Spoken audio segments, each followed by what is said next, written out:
नमस्कार, मेरा नाम पल्लवी है। मैं 64th बीपीएससी के थ्रू रेवेन्यू ऑफिसर के पद पे चयनित हुई हूँ। मेरा रैंक 580 है। आज दिल्ली नॉलेज ट्रैक के माध्यम से मैं आपके सामने प्रीलिम्स की तैयारी कैसे करें, इस पे एक छोटा सा डिस्कशन करेंगे। तो आगे बढ़ने से पहले मैं एक ब्रीफ इंट्रोडक्शन आपको अपने बारे में देना चाहूँगी। मेरा ग्रेजुएशन इंजीनियरिंग स्ट्रीम में हुआ है, इलेक्ट्रॉनिक्स एंड कम्युनिकेशन इंजीनियरिंग में। पोस्ट ग्रेजुएशन मैंने इकोनॉमिक्स स्ट्रीम में किया है दिल्ली यूनिवर्सिटी से। यूपीएससी आईएएस के इंटरव्यू भी मैंने दिया हुआ है और इंडियन इकोनॉमिक सर्विसेज का भी एग्ज़ाम मैंने दिया है। इसके अलावा 3 साल का मेरा कॉरपोरेट का वर्क एक्सपीरियंस है और मैं एज अ फैकल्टी पढ़ाती हूँ for UPSC with specialisation in economics. I am also a YouTuber with YouTube channel पल जी के, जिसमें इकोनॉमिक्स से रिलेटेड छोटे छोटे कंसेप्ट्स के वीडियोस मैं अपलोड करती हूँ। तो चलिए देखते हैं कि बीपीएससी के लिए हमारी क्या स्ट्रैटेजी होनी चाहिए। तो सबसे पहला स्टेप है, अगर हम कोई भी एग्ज़ाम देते हैं तो हमारे पास मोटिवेशन होनी चाहिए उस एग्ज़ाम के लिए। बीपीएससी की अगर हम बात करें तो जो एग्ज़ामिनेशन प्रोसेस है वही इतना लंबा है कि आपके पास काफ़ी पेशेंस होना चाहिए। कोर्स भी काफ़ी वास्ट है।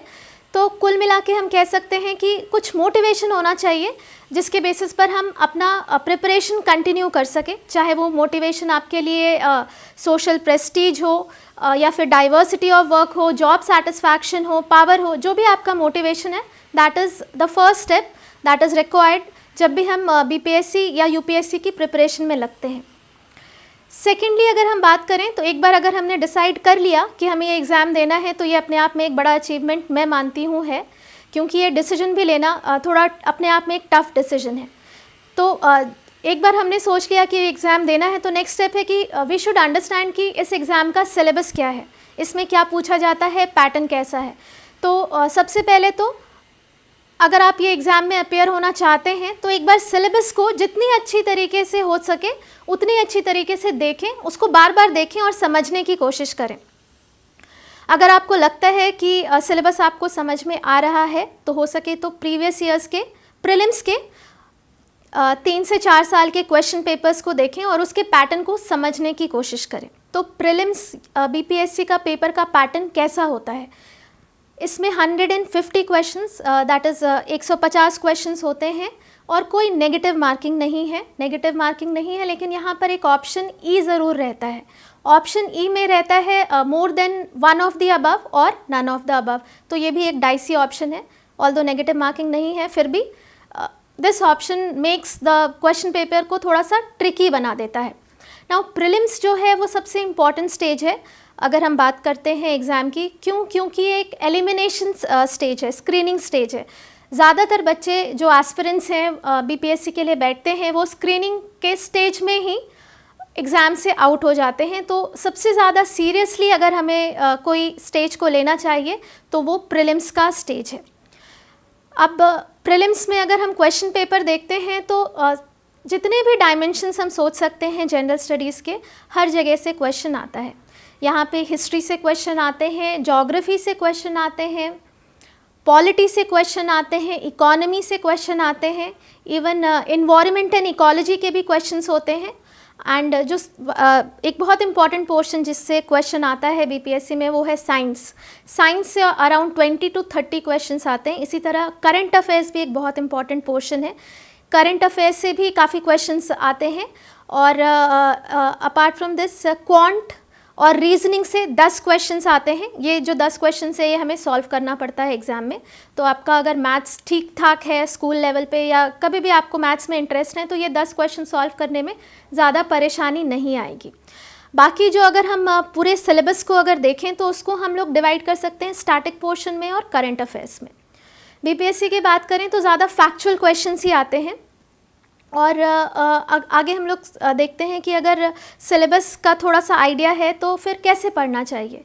हमेशा आप जब भी पढ़ाई करें तो जो बेसिक बुक्स हैं, बेसिक टेक्स्ट बुक हैं किसी भी सब्जेक्ट के लिए, उसको फॉलो करना चाहिए। आप उसी बुक को बार बार पढ़ें, रिवाइज़ करें, रिवाइज़ करें। जितनी बार आप उसको पढ़ेंगे हर रिविज़न में, हर रीडिंग में आपको कुछ नया ज़रूर मिलेगा। कई बार हम नोट से पढ़ लेते हैं, यूट्यूब से पढ़ लेते हैं, तो कुछ ना कुछ मिसिंग रह जाता है। लेकिन अगर आप कभी भी स्टैंडर्ड टेक्स्ट बुक को फॉलो करेंगे तो कोई भी चीज़ ऐसी नहीं रहेगी जो आपका मिस हो जाएगा। अगर आपको गेस वर्क भी करना पड़े तो अगर आपने समझ के पढ़ा है, बुक से पढ़ा है, तो वो आपको हमेशा हेल्प करेगी। तो बुक्स जो है, हम स्टैंडर्ड टेक्स्ट बुक्स की बात कर रहे हैं, तो स्टैंडर्ड टेक्स्ट बुक क्या होने चाहिए? तो काफ़ी सारे बुक्स अवेलेबल हैं मार्केट में। जैसे पॉलिटी के लिए हम कह सकते हैं कि लक्ष्मीकांत है। ज्योग्राफी के लिए 11th और 12th की एनसीईआरटी को अगर हम फॉलो करें तो सफिशिएंट रहेगा। इसी तरह साइंस के लिए भी एनसीईआरटी अपने आप में काफ़ी है। हिस्ट्री के लिए आप स्पेक्ट्रम फॉलो कर सकते हैं या बिपिन चंद्र पाल की बुक फॉलो कर सकते हैं। अच्छा, अगर हिस्ट्री की हम बात करें तो एक चीज़ हमेशा नोटिस करना है कि थोड़ा बिहार स्पेसिफिक हिस्ट्री पे हम लोग ज़्यादा फोकस करेंगे। And contribution of Bihar Indian independence movement में क्या रहा है, उस पर एक ख़ास फोकस करेंगे। बिहार स्पेसिफिक जो इतिहास की बुक आती है इम्तियाज़ अहमद की, उसको हम फॉलो कर सकते हैं। एंड एंशिएंट हिस्ट्री भी उतना ही इम्पॉर्टेंट है। आप ओल्ड एनसीईआरटी बुक आती है आर एस शर्मा की सॉरी, उसको फॉलो कर सकते हैं। या फिर ओल्ड तमिलनाडु बोर्ड की भी टेक्स्ट बुक आती है हिस्ट्री की, पीडीएफ अवेलेबल मिल जाएगा आपको नेट पे, आप वो भी डाउनलोड करके पढ़ सकते हैं। क्वांट की अगर हम बात करें, क्वांट एंड रीजनिंग की, तो थोड़ा प्रैक्टिस अगर आप कर लेते हैं तो वो बहुत अच्छा रहेगा, क्योंकि ये जो 10 क्वेश्चंस हैं क्वांट के, ये एक तरह से श्योर शॉर्ट क्वेश्चंस हैं जो अगर आपने सॉल्व कर लिया तो आपको मार्क्स मिलने ही मिलने हैं। और अगर आपको लगता है कि मैथ्स आपको अच्छा आता है तो इसको लाइटली ना लें, प्रैक्टिस करें, क्योंकि कई बार जब हम लाइटली लेते हैं तो 2-3 क्वेश्चन भी अगर गलत हो जाते हैं तो उसका जो प्राइज़ है वो हैवी हो सकता है। करंट अफेयर्स की अगर हम बात करते हैं बीपीएससी में, तो ये भी काफ़ी फैक्ट बेस्ड आता है। और बहुत इंटरेस्टिंग बात यह है कि करंट अफेयर्स नेशनल लेवल का भी आता है, इंटरनेशनल लेवल का भी आता है और बिहार स्पेसिफिक भी आता है। फॉर एग्ज़ाम्पल अगर हम लोग नेशनल इवेंट्स की बात करें तो जो भी अगर आप न्यूज़पेपर फॉलो करते हैं तो कोई भी क्वेश्चन आपका मिस नहीं होना चाहिए। काफ़ी सारे न्यूज़पेपर्स में आप कोई भी एक न्यूज़पेपर फॉलो कर सकते हैं। अगर न्यूज़पेपर आपको लगता है कि बीच बीच में फॉलो नहीं कर पाते हैं तो एक मंथली मैगज़ीन अगर आप पकड़ के चलें, कोई भी एक मंथली मैगज़ीन, और उसको रिगरसली आप फॉलो करें तो आपका न्यूज़ का कोई आइटम नहीं छूटेगा। अगर फैक्ट बेस्ड क्वेश्चन में कुछ चीज़ें याद नहीं भी हैं और आपने अगर न्यूज़ रेगुलर पढ़ा है तो आपका जो गैस वर्क है या फिर सब कॉन्शियस माइंड से भी अगर आप गैस वर्क भी करते हैं तो वो ज़्यादा चांसेस हैं कि सही होगा। तो जनरल नॉलेज को बिल्कुल भी इग्नोर नहीं करना है। एक न्यूज़पेपर मस्ट है कि आप रेगुलर ज़रूर पढ़ें, या आगे जाके आपको मेंस और इंटरव्यू के लिए भी काफ़ी हेल्पफुल रहेगा। कुछ एग्जांपल्स देना चाहूँगी मैं आपको कि करंट अफेयर्स में कैसे क्वेश्चंस एक्सपेक्ट कर सकते हैं। फॉर एग्जांपल स्पोर्ट्स से related question, books and author, award से रिलेटेड क्वेश्चन, या फिर अगर किसी इंस्टीट्यूशन में या किसी बोर्ड में किसी चेयरमैन को अपॉइंट किया गया है या किसी हेड ऑफ द बोर्ड को अपॉइंट किया, उनका नाम क्या है, इस तरह के क्वेश्चंस हम एक्सपेक्ट कर सकते हैं। स्टेट्स की रैंकिंग क्या है, स्टेट लेवल पे स्कीम्स कौन कौन से चल रहे हैं, वो भी हम देख सकते हैं। बिहार स्पेसिफिक की अगर हम बात करें तो स्कीम्स ज़्यादा रेलिवेंट रहेंगे वहाँ पे। एंड बिहार से रिलेटेड करंट अफेयर्स में हम सेंसस और डेमोग्राफी के क्वेश्चंस को ज़रूर देख लें। बिहार का सेंसस जो हर 10 साल में रिलीज़ होता है जब भी आप एग्ज़ाम दें, तो एक बार उससे रिलेटेड जो कंपाइल्ड डेटा आपको इंटरनेट पे आसानी से मिल जाएगा, उसको ज़रूर देख के जाएं। वहाँ से कुछ ना कुछ क्वेश्चंस, 4-5 क्वेश्चंस हर बार आते ही हैं फॉर श्योर, तो वो क्वेश्चंस आपके बिल्कुल भी मिस नहीं होंगे। इसी तरह इंटरनेशनल अफेयर्स के भी जो करंट के क्वेश्चंस हैं वो बिहार के प्रीलिम्स में पूछे जाते हैं, तो इंटरनेशनल न्यूज़ भी ज़रूर फॉलो करें। इवन मेंस में भी आजकल इंटरनेशनल अफेयर्स के क्वेश्चंस आते हैं, इंटरव्यू में भी पूछे जाते हैं, तो इंटरनेशनल अफेयर्स को भी फॉलो करें, थोड़ा समझने की कोशिश करें।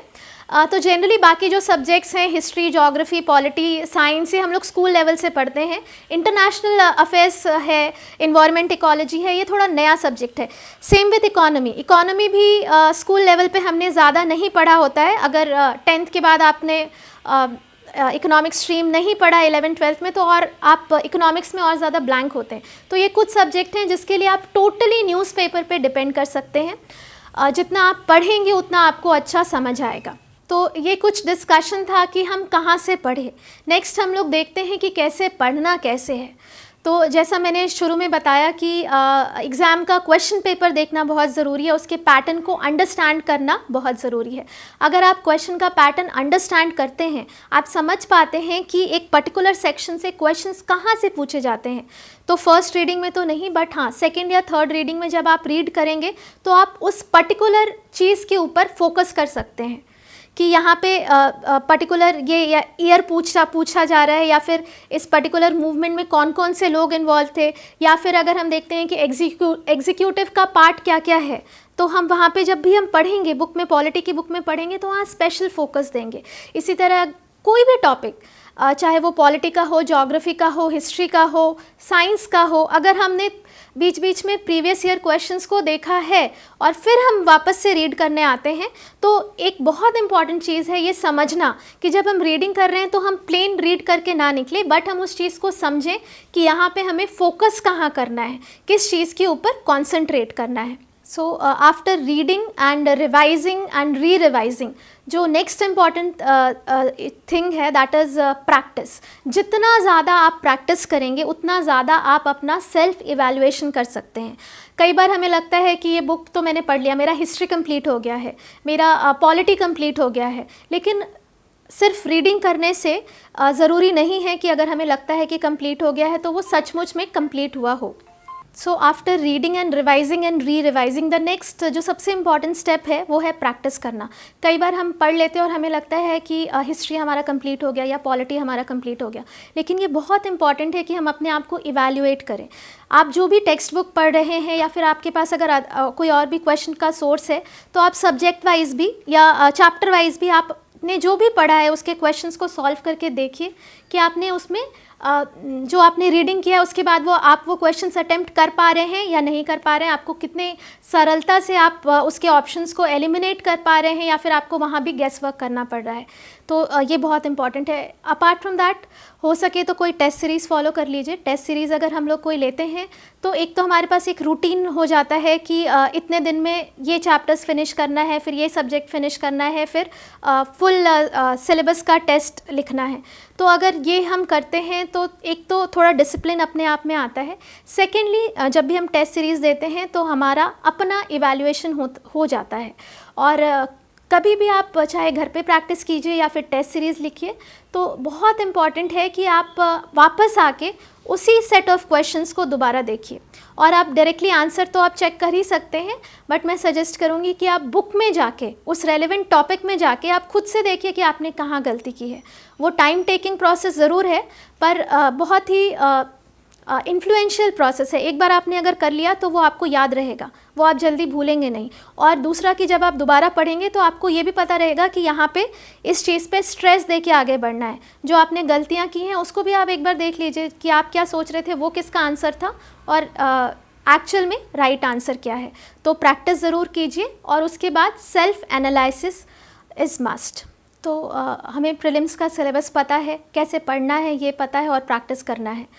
सिविल सर्विसेज अपने आप में टफेस्ट एग्ज़ाम्स की गिनती में आता है और lots of hard work and dedication is required to clear this examination. पर एक मिथ है कि बहुत सारे लोगों को लगता है कि ये बहुत टफ एग्ज़ाम है, मैं नहीं दे सकता या मैं नहीं कर सकती हूँ ये examination. This is completely a myth. ऐसा कुछ भी नहीं है। सिलेबस बहुत वास्ट है और जो भी इस एग्ज़ाम में हार्ड वर्क करेगा और राइट डायरेक्शन में मेहनत करेगा, जिसके पास भी थोड़ी गाइडेंस होगी और थोड़ा पेशेंस के साथ इसमें मेहनत करेगा, उसका ये एग्ज़ाम ज़रूर क्लियर होगा।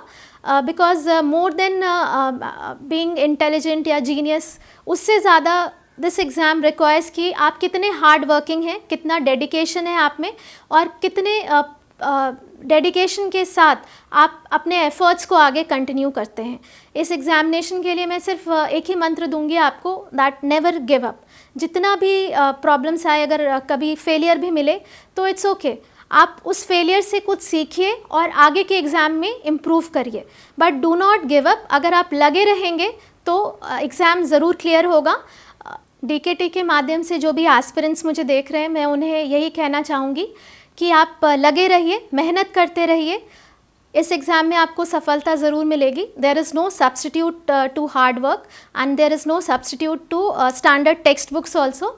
सो प्लीज़ जो भी आप पढ़ते हैं उसको स्टैंडर्ड टेक्स्ट बुक से पढ़िए और एक करंट अफेयर्स के लिए न्यूज़पेपर या मैगज़ीन फॉलो करिए और अपना जो एनर्जी है उसको थोड़ा राइट डायरेक्शन में लगाइए, सही सोर्सेज को फॉलो कीजिए और ज़्यादा इंटरनेट पे भी मैं कहूँगी कि बहुत ज़्यादा टाइम वेस्ट करने की ज़रूरत नहीं है।